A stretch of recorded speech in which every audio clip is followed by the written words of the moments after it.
This is Rob Tebbutt for Boxing Social in association with Betfred. Delighted to be joined for the first time on camera, at least, by the BBC's Mike Costello. How are you, Mike? Nice to see you. Really well. Great to be with you, Rob. Great to have you. As I've said, this is the first time we've done this together. Of course, we've travelled the world over the last few years, but we've not done this. So thanks very much for sitting down and agreeing to talk to me. Really, it's always a pleasure to catch up with you. Good stuff. Yeah, looking forward to it. So, last time I saw you was Wilder Fury 2 before the world fell apart, Mike. You've been probably one of the more busy people who I've come into contact with or who I've spoken to in that period of time, albeit nothing ideal for anybody. Talk to us a little bit about the time that's kind of lapsed since February 2020 and the 10 years seemingly that's passed to now. Yeah, I'm not sure any of us really understood as we left Las Vegas that would be the last time that many of us, certainly for me, is the last time I've been through an airport. Little did we know what was about to happen. I remember soon after that going to the Olympic European qualifier at the Copper Box, and there was a kind of a haunting feeling around it. Should it be happening? Should it be called off? And eventually it was called off on the third day of competition. But even then, I looked back over some of our earlier podcasts, and there were like 35 deaths at that time, total across the country. So still, we didn't really understand what was coming. And then, since then, really, for the last year, it's, as far as boxing is concerned, been life in a bubble, different kinds of bubbles. It certainly has, and everybody's had to adjust and adapt. You yourself, thankfully for us as consumers and lovers of boxing, you've been available and you've been able to get into the bubbles. Different feeling for you. I know we spoke yesterday about kind of the absence of the crowd for yourself working on radio and how much that takes away from what you've done. Talk to us about kind of life in the bubble for you, as it were. Yeah, I remember the first one I did during the Fight Camp series outdoors last year when we stayed in the hotel, which was like a mile from the Matchroom headquarters. And Darren Barker said to me that what's been happening indoors in almost solitary confinement is that you've been bumping into people that you've seen in lifts and hotels and at boxing venues down the years and kind of nodded and almost acknowledged their presence but no more. And you've sat down and spoke with them and just got different views and different analysis about fights, about people, about situations. And I think that's been the big plus of time in the bubble, the amount of time that you get to spend with all sorts of people, whether it's the boxers themselves or trainers, officials or whatever. That's been the big plus side of life in a bubble for me. And the negatives of life in the bubble for you? You mentioned the positives there, and just to echo that, I mean, I've not been in as many bubbles as you, but you do find yourself kind of sat around and talking to people that potentially you wouldn't do in a normal fight week, but it's still not what we've grown accustomed to, what we've loved and enjoyed for many years previous. What's been kind of the difficult parts of life in the bubble or working throughout the pandemic? I don't think any question it's the confinement. But look, if we're struggling with confinement, imagine the boxers. And I've been talking this week on our podcast to Josh Warrington, and he was saying that in analysing what went wrong on that night here a few weeks ago against Mauricio Lara, part of the issue was that stir craziness that you get in the room, and that we don't necessarily suffer because we don't have to check our weight. We don't have to keep ourselves physically ready for the weekend. Not that we can run amok in here, but at the same time, we can wander around the dining area or, wander in and out of the gyms and play games. And there's a great games room here. So we can unwind in that way. But, for the boxer who day by day by day is getting closer and closer to fight mentality, it's very different. And we're sat here now just a yard or so from the only outdoor space here. Going back to those early fight camps, at least that hotel had, compared to here, significant outdoor space. And that made a huge difference. I've been watching fighters wandering up and down here, Povetkin's or late at night, huddled with 3 or 4 layers on. And that because that's the only place that they can get access to fresh air. And I think that's been one of the big downsides. But also just every fight's here. So everything's the same.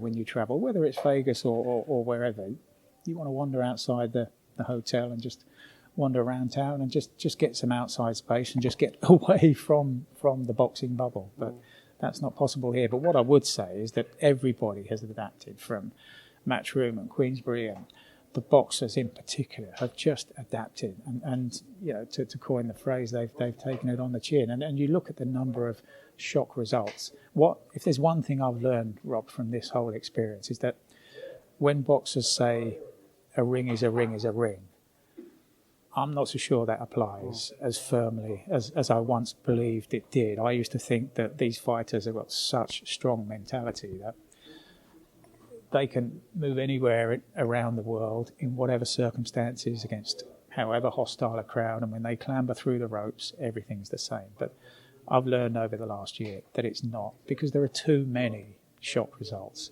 for it to be anything but very different in their minds. One of the things that we were told about at the start of the pandemic was kind of no easy fights, 50-50 fights. People are going to have to take opportunities, which didn't necessarily start off like that. I think you yourself mentioned to me last night when we were talking about, there might not be any boxing for the whole of April, but then we thought it would be back. And I think promoters, fighters, managers kind of kept themselves out of the pool, so to speak, and now it's kind of ticked on. The months have gone by. People have been forced into fights they potentially wouldn't have necessarily taken. Promoters have been putting fights on they wouldn't necessarily have made. How important is it, do you think, for the growth of the sport that we don't revert back to what was before the pandemic with regards to the matchmaking, and we do keep an element of that without, of course, being too kamikaze? Yeah, I do think that's really important in a fiercely competitive sporting market that's becoming ever more competitive. And one of the issues is how more and more women's sports are getting attention.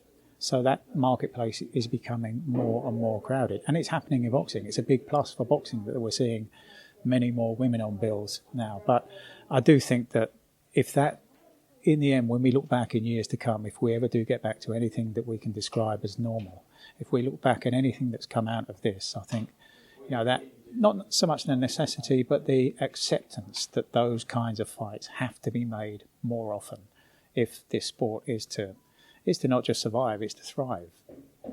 Moving away from boxing, you are, of course, well known, if not more so, for your work in athletics. Of course, a huge disruption with the Tokyo Olympics. Still a lot of question marks around what's going on. We've seen athletes, particularly boxers, obviously we're in boxing, turning professional, or maybe not prepared to wait with the uncertainty. How difficult has it been for the athletics world, the pandemic? It's been different for different types of athletes. We covered on BBC 5 Live the National Championships, which were rescheduled for early September last year, behind closed doors like all sport. And what we were finding was that athletes who could get access to training were competing at a really high level in terms of personal bests and sometimes, really substantial improvements on what they'd done. And we found that, for example, middle and long distance runners were running as well as they'd been before the pandemic. And that's simply because after the initial really strict lockdown, they were allowed at least out onto streets, onto parks around the countryside, so they could do their basic running drills, even if it wasn't quite what they were normally used to. Didn't have access to tracks. And then the athletes who needed apparatus, whether that's something as straightforward as starting blocks or hurdles, high jump apparatus, those are the athletes who really struggled to regain their form. So there have been different circumstances for different types of athletes. But again, it was staggering to see at those championships how the athletes, like the boxers, have adapted. And in British athletics at the moment, there's a surge in improvement in women's middle distance running, and we've just seen at the recent European Indoor Championships that was embellished by the win of a 19-year-old Keely Hodgkinson in the women's 800 metres. And with the likes of Dina Asher-Smith and Katarina Johnson-Thompson being reigning world champions, the sport has a lot of success to drag the rest of the sport along with it. I always say that if there's one star, like for many years the sport globally had Usain Bolt, and I often said if people come along to watch Usain Bolt, they might then watch a long jump or a high jump, especially youngsters, and they might be drawn into the sport. And going back to boxing, that's why a fight between Anthony Joshua and Tyson Fury could be so huge for the sport, drawing in people who wouldn't necessarily be interested in that kind of fight. But that's the situation in athletics at the moment, and it's very healthy. And for the likes of Dina Asher-Smith and Katarina Johnson-Thompson, they will be desperate for the Olympics to happen this year, because if you look at the cycle of Olympic success down the years, you get those athletes who are very unusual, like a Usain Bolt, who won gold at 3 successive Olympic Games, Mo Farah at 2 successive Olympic Games. But because of the ever-moving cycle of youngsters coming through, because of the threat of injury, a lot of athletes have that window of 1 Olympic Games. And they are reigning world champions. They're at the top of their game. And they must be secretly really desperate for the Olympics to happen this year. You might argue that for both of them, a year away has worked. I mean, they've had niggling injuries, but this year would be really big for them and for British athletics. Of course, you make a good point there, and it's also a case of, as you all know better than me, that athletes peak. They aim to peak for certain championships years ahead. It's not just the Olympics are on in 6 months. We better do some training. It's very much a long process. Back to boxing. You mentioned AJ Fury then. We were going to come on to that later on, but we might as well talk about it now, since you brought it up. We've had announcements. I don't know what you would call soft announcements, hard announcements. Fight signed, no date, no venue. But the fight itself, as you mentioned there, would be enormous, not just for British boxing, but for the global boxing and sport in general. Really takes you back to those throwback years where it could stop traffic, or it would stop traffic, which would, as you've mentioned, bring more eyes to our great sport. I say, Rob, there are 3 categories of fights. There are the fights that you and I and boxing fans will watch, whoever's in the ring. The second category is a fight that attracts not just the buffs, but the general sports fans. And then there's that third category, which attracts people who might not necessarily even be interested in sport. And that's where this one falls into. And there are very few fights like that.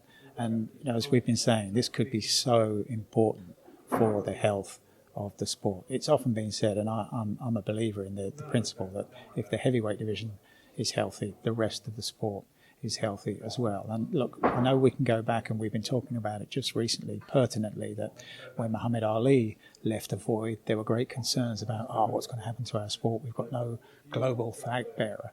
And then within the next few years, we had the 4 kings. And we were talking about this with Marvin Hagler's death last week.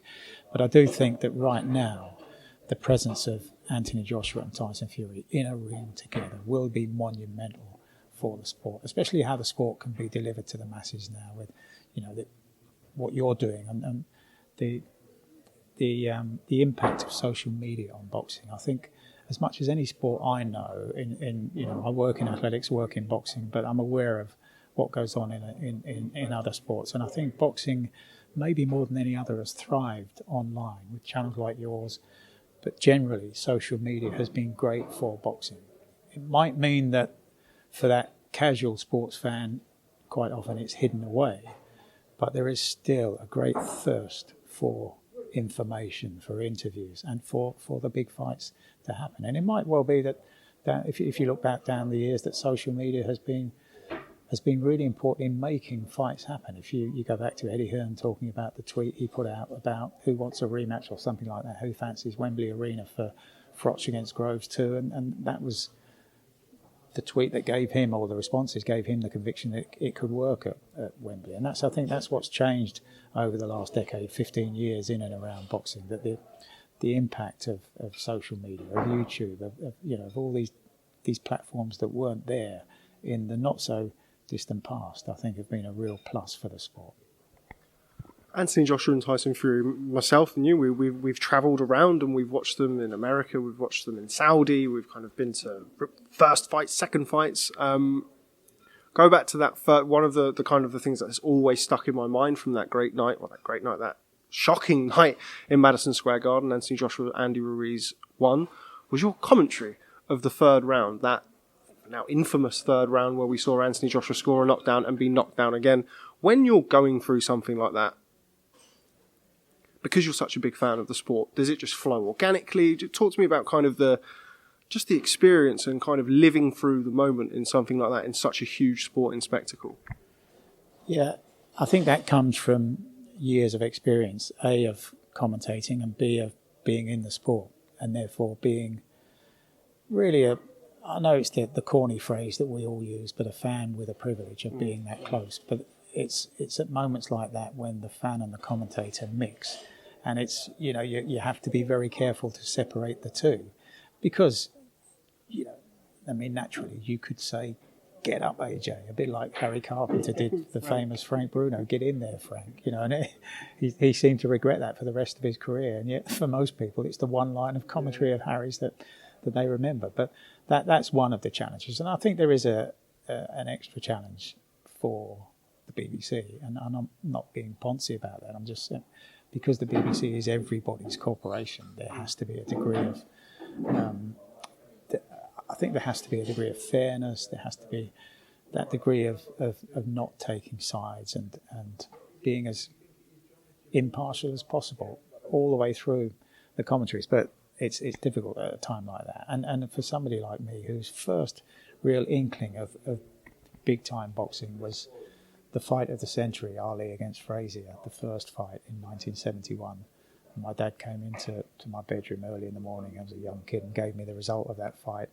And all those years later, to be commentating at Madison Square Garden on a heavyweight title fight, and not just a heavyweight title fight, which, let's not forget, everybody thought would just be a blowaway, but one which had one of the great rounds in history, the 3 knockdowns in a single round in a heavyweight championship fight at Madison Square Garden. It's like, as I walked away that night, it was kind of, do I retire now? As rough a night as that was for Anthony Joshua, who's given us all so much of his time, but it was just a really special night. As you mentioned, it really was one of those I was there moments, and just to pick you up on it, I thought you did a fantastic job of remaining impartial, and certainly the fan and commentator mix was, in my opinion, perfect. I thought it was very, very good. I wanted to talk to you about kind of your early memories in the sport. You make a good point there about Ali-Frazier won the fight of the century. I've spoken to Thomas Hauser, ironically, in Joshua Ruiz won fight week, and he said that kind of along with Joe Louis against Max Schmeling, that is kind of the most significant fight that he'd kind of been around or heard of around the time. Was that your earliest memories of the sport, kind of growing up watching Muhammad Ali, as of course many people were? Yeah, and that's about the first time I walked into a gym. And I've often said, I wonder how many more people, youngsters around the world, were persuaded to walk into a gym by Muhammad Ali. And I just think that's amazing when people talk about the reach of the man, that he reached into the bedroom of a young kid in southeast London. Different generation, different colour, different background, different religion, just so many differences, and yet somehow he got under my skin. And I wonder how often and how many times that happened around the world. And it was soon after that, in between my primary school last year and my secondary school first year, that I went into a gym for the first time. And that was the start of the love affair. That's my earliest memory, and I can't actually remember much of life without boxing.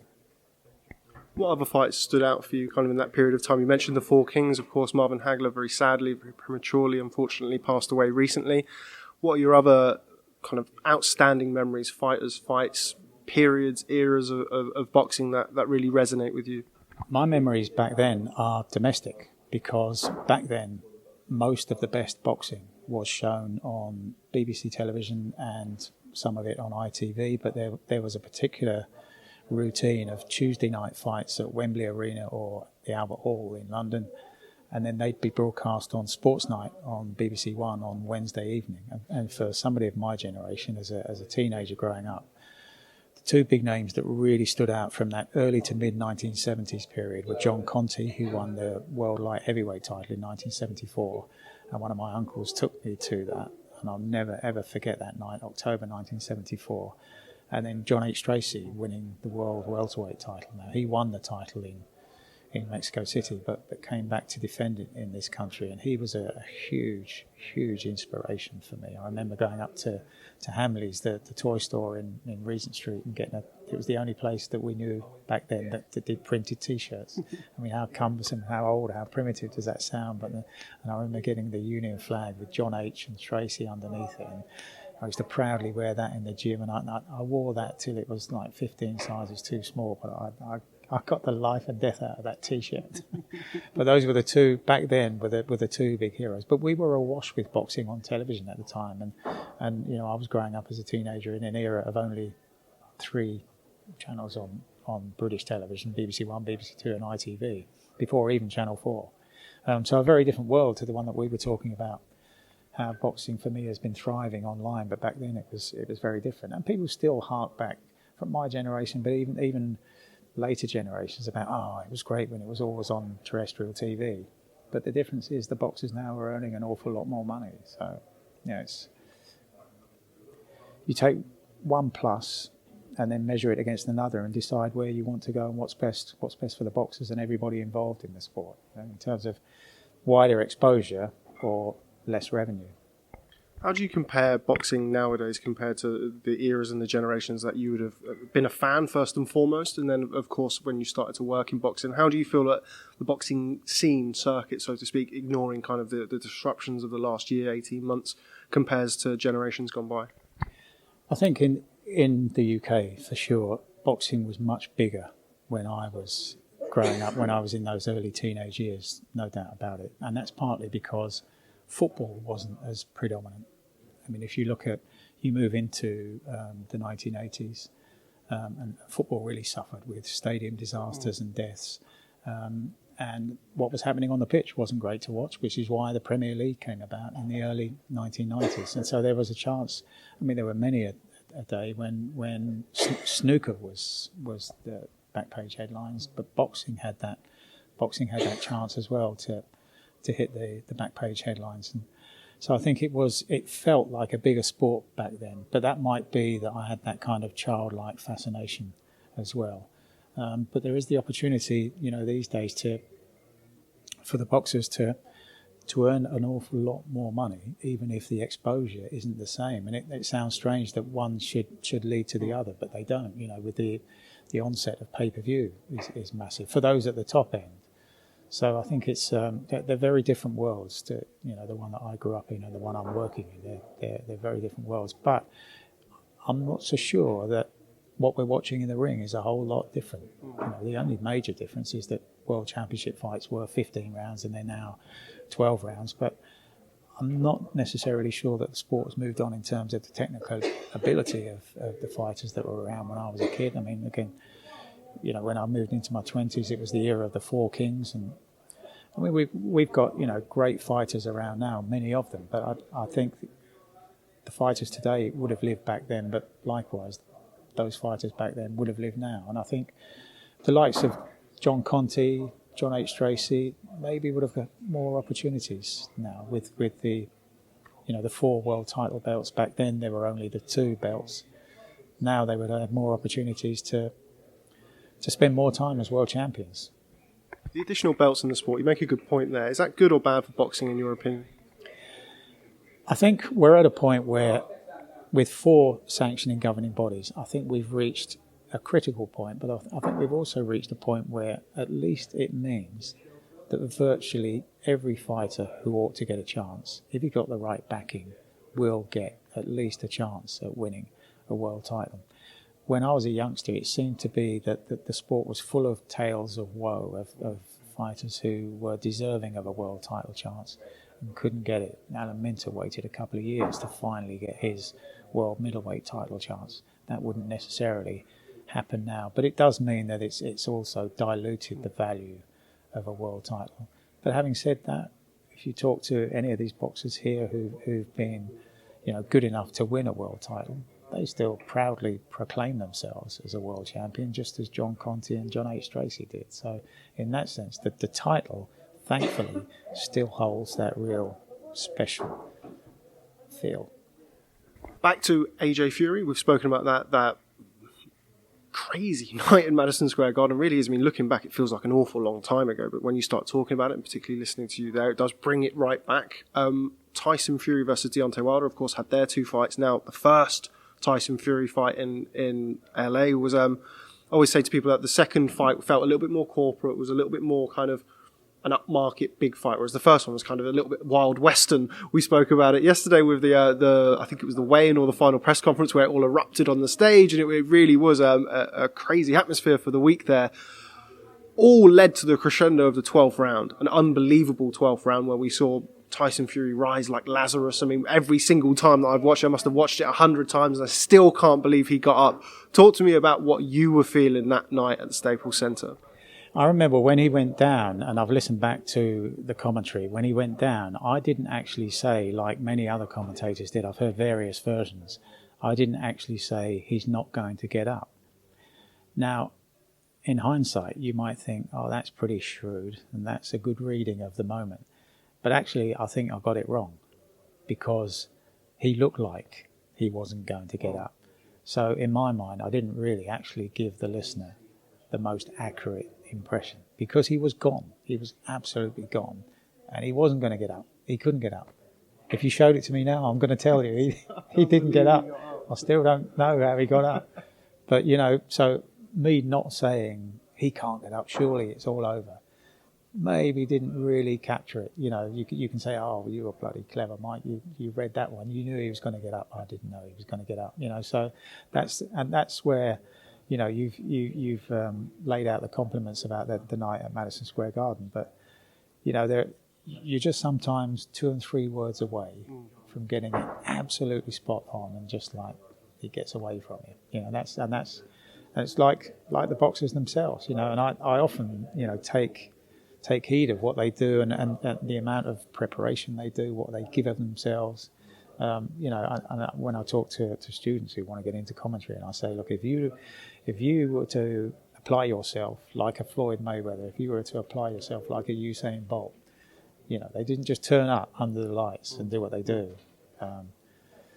But the Fury Wilder last round was incredible, and then not only did he get up, I mean, he took it to Wilder, didn't he? And you could argue with another minute to go, he might well have actually stopped him. But that was astonishing. And going back to, we've spoken about my first memory in the last round of that Ali-Frazier fight. Frazier catches him with a left hook, and you wonder how Ali got up in the 15th round. It's just incredible. Yeah, two of the most striking recoveries, maybe the greatest recoveries in the history of the heavyweight division, although Larry Holmes against Ernie Shavers, my God, yeah. Yes.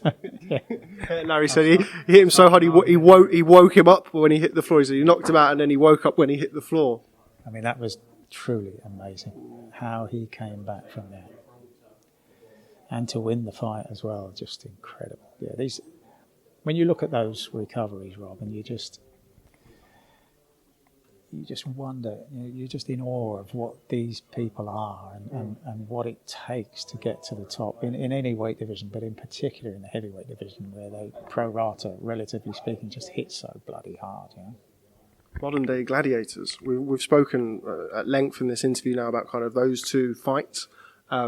And the lasting memories that they leave at those two, with all due respect to Andy Ruiz and Deontay Wilder, while they may carry obviously a higher name brand in America, two Brits going at it would certainly leave plentiful memories for us going through the years. Anthony Joshua versus Tyson Fury. Who do you give the edge to in that fight? I find it difficult to separate them genuinely, and that's not wandering away from making a call. I just think the amount of time that Fury has been out of the ring suddenly becomes a factor. What we would have thought about the fight this time last year, I think changes because of the inactivity. And he's been tweeting and talking about inactivity being the enemy of a boxer. And I think that's true. And it might be more so for somebody like Fury, who deals in reflexes and sharpness and reading his opponent. So I think they've certainly come closer together. I mean, the bookmakers have got it 4-7, 6-4, 7-4. So Fury the favourite, odds on. Anthony Joshua narrowly odds against. But I've got it closer than that for sure. I wonder whether the build-up as well might have an impact on the fight. How Tyson Fury can get to Joshua. Will Joshua get to Tyson Fury? It's fascinating. I think it's one of those fights. It's going to be as interesting, not as interesting, but it's going to be almost as interesting in the build-up and all the set-piece events, the press conferences and whatever else is staged as the fight itself. I mean, the fight will be... to be honest, I can't see it being a bad fight. I think it's a wonderful clash of styles, but I think there's a lot to learn for all of us on the outside before we make a serious call. I know the general consensus seems to be that Fury is going to be too clever, but I'm not altogether convinced because of the amount of time he's spent out of the ring. And if we're talking about June and July, then we're talking like 16 months. For a man who already had a long absence from the ring anyway, clearly got over that one. But I just think that we've got a lot to learn from the build-up to that fight. But I think it's so, as we've been talking about, so important for the sport. Since AJ Ruiz won, Tyson Fury, Deontay Wilder won, what do you make of the improvements, the developments, the changes from both fighters? Obviously, we saw complete role reversal in Tyson Fury's style for the Deontay Wilder rematch, the Andy Ruiz Anthony Joshua rematch in Saudi. We saw Anthony Joshua adopt a style that we hadn't seen before as a professional. What have you made to the adjustments from both fighters? Talking first about Anthony Joshua and the fight against Kubrat Pulev, we were commentating on 5 Live with Dillian White, and he made the point that he felt that Joshua was in between two styles, was in between one that he'd had and one that he was kind of evolving into. And I kind of agree with that. And I thought the 9 rounds against Pulev were absolutely invaluable for him, coming back after a full year out of the ring. And I think that possibly could make a big difference in the build-up if Tyson Fury doesn't get an interim fight.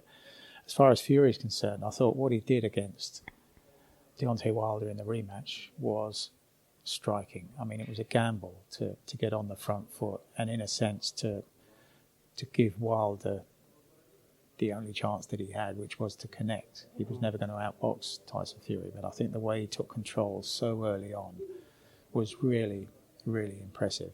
Will the same kind of style work against Anthony Joshua? I'm not so sure. But I can't see how he's going to box any other way if he's still attached to Sugar Hill Stewart. Then that seems to me that he's got that mindset that he wants to carry on in the old Kronk mentality, and so will be, at least for some of the fight, on the front foot. But endless possibilities, because we complain when there's this lament, I don't think this fight's going to happen, and the worry that it might happen too late, like Mayweather-Pacquiao is the one that everybody brings up at times like this week when we're hearing about an announcement but no date, no venue. And I think this is a fight between two men who you could mount a persuasive argument to say that they're both still improving. So again, in people making predictions, how do you measure how much Josh was going to improve from the Pulev fight? How much is Fury going to have improved from the Wilder rematch? So endless possibilities. I just think it's so important. I keep banging on about it, but it's so important for this fight to happen for the whole sport of boxing. I completely agree. Right, Mike, I could talk to you all day, but we've both got to go and do some work. So final word on tomorrow night's main event. Lawrence Okolie contests the vacant WBO cruiserweight title against Krzysztof Glowacki. I'm sure you'll be able to tell me if that's pronounced right, expert that you are.